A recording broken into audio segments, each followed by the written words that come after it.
Number 5 is the reveal that the player is Darth Revan.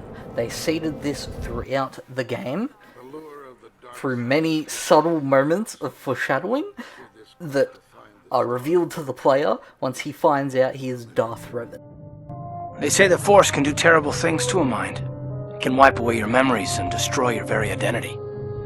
Who you've heard about throughout the whole game. You've heard about this mythical figure, Darth Revan, how awesome he is, what he has done to the Republic, and how he took control of the Sith, and was a former Jedi, and now you just find out, yeah, you're Darth Revan. And Darth Malak just drops it subtly.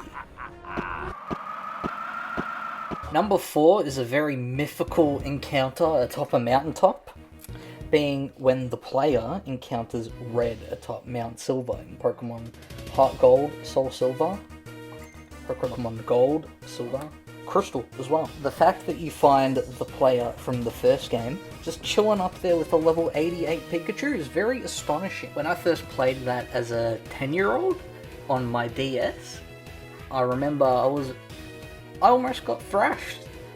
If it wasn't for the fact that I was carrying just a number of Pokemon to throw out there to use my level 100 Typhlosion to win the battle, and only Typhlosion. A thing that makes it even more difficult is the fact that it's hailing as well the entire fight. So you are taking damage continuously every turn throughout the fight, and if you're not prepared for it, he will really give you a hard time. Especially the Snorlax. The Snorlax was not easy.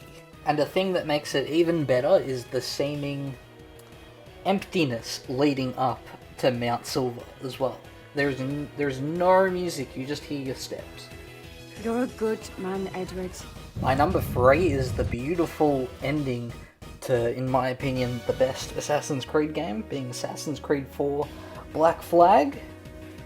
The amazing thing about that ending is how it reflects the entire game, being a journey about greed and being willing to accept that you have enough.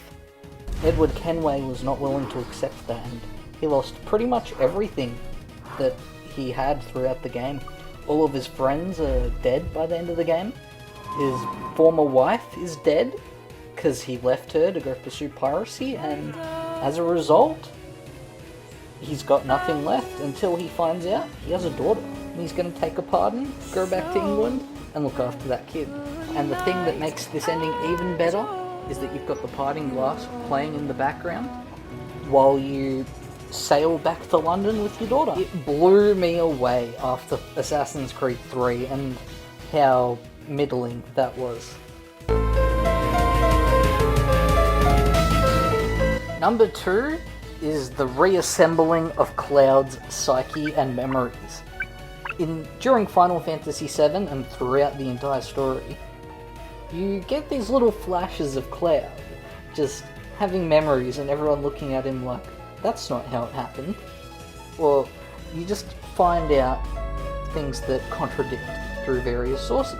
And eventually he finds out from Sephiroth that he may be a clone of Sephiroth, and that's why he's having these memories and why he's blacking out whenever Sephiroth is saying stuff to him.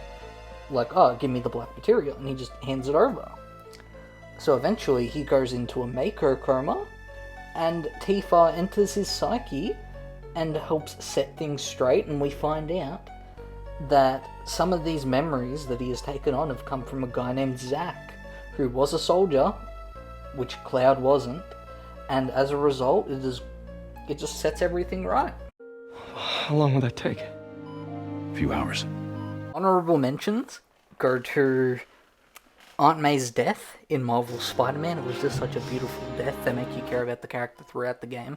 And as a result, it really hits at the end of the game when you see her in the hospital and she's sick and she dies.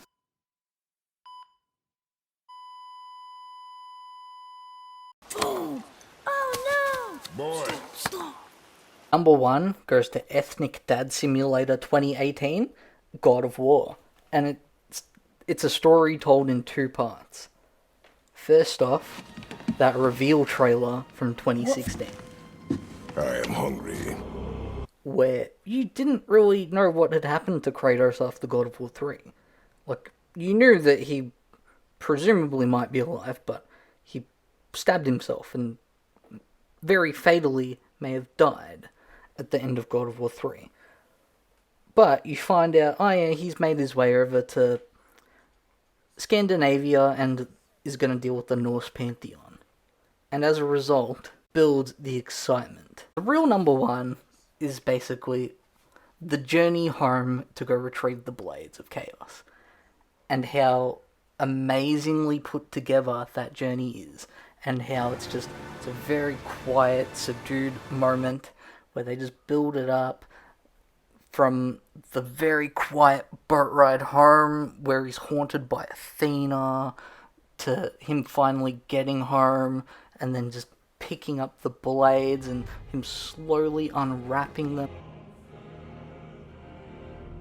wrapping the chains around his arms, to just finally holding them and then talking to Athena and her just going on about how he's still a monster for everything he's done, and then Kratos just finally triumphantly puts it aside and he's like, well, yeah, I am a monster, but I'm not a monster for the Greeks anymore. Subscribe, follow us on Instagram at AussieVerse_Comx, go follow A51 Designs on Instagram, and support our sponsor Comx, who brought this video to you.